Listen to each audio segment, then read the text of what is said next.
The day my stepmother told my dad I was a problem that needed to be removed, I realized I wasn't losing a family, I was escaping one. I was 16 when my mom died. And honestly, that's when my life actually ended. Or at least the version of it where I felt safe. My dad changed almost overnight, quieter, colder, like he was just trying to survive his own grief. But instead of healing, he made the worst decision possible. He remarried within a year. That's when Lena came in with her perfect smile, soft voice, and a daughter who was exactly my age. At first, everything felt forced, but okay. She'd act kind when my dad was around, asking about school, offering to help me move on. But slowly, when he wasn't looking, the mask slipped. My mom's photos started disappearing one by one, first from the living room, then the hallway, until the only one left was the one I hid in my drawer. Then came the comments, quiet, sharp, perfectly timed. You should try smiling more. Your attitude pushes people away. Or, your dad deserves peace after everything he's been through. It was subtle manipulation, the kind that makes you question yourself. And the worst part, it worked. My dad started seeing me as the problem. Then one afternoon, I came home and found my entire room cleared out like I had never existed there. My bed, my clothes, even my books were gone. I walked downstairs in shock and saw Lena calmly sipping coffee. She didn't even look guilty. She just smiled and said, "You'll be staying in the basement now. This room is for my daughter. It's time you learned your place." I turned to my dad, heart pounding, waiting for him to defend me. But he didn't. He didn't even look at me. That silence broke something inside me that never healed again. From that moment, I stopped expecting love. I started planning my exit. Life in that house became unbearable. The basement was cold, unfinished, and felt more like a storage space than a room. Limited what I could eat, criticized everything I did. And her daughter? She acted like I was invisible, except when she wanted to remind me that it was her house now.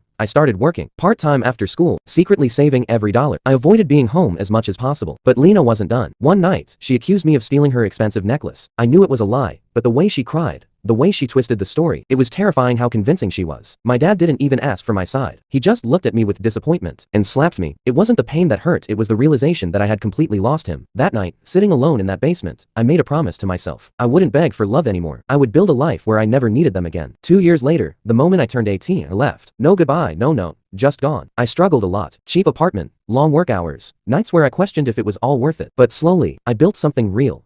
Peace, independence, control over my own life. And then, out of nowhere, my past came crawling back. One evening, I got a call from an unknown number. I almost didn't answer, but something told me to. It was my dad. His voice was weak, broken. He told me Lena had been lying to him for years. She had secretly drained his bank accounts, taken loans in his name, and eventually ran off with another man, taking everything with her. The house was gone. His savings were gone. His perfect life was gone. And now, he was alone. He said he made a mistake, that he should have listened to me, that he needed help, a place to stay. I stayed quiet, listening to the man who once chose silence over me. And then I said the only thing that felt right. "You taught me how to survive without you. So, you'll be fine." And I hung up. But here's something no one knows. Before I left that house years ago, I had installed a small hidden camera in the basement after Lena first accused me of things. And it captured everything, the fake crying, the lies, even her admitting she wanted me gone so her daughter could have a better life. I had proof that could have destroyed her legally, exposed everything.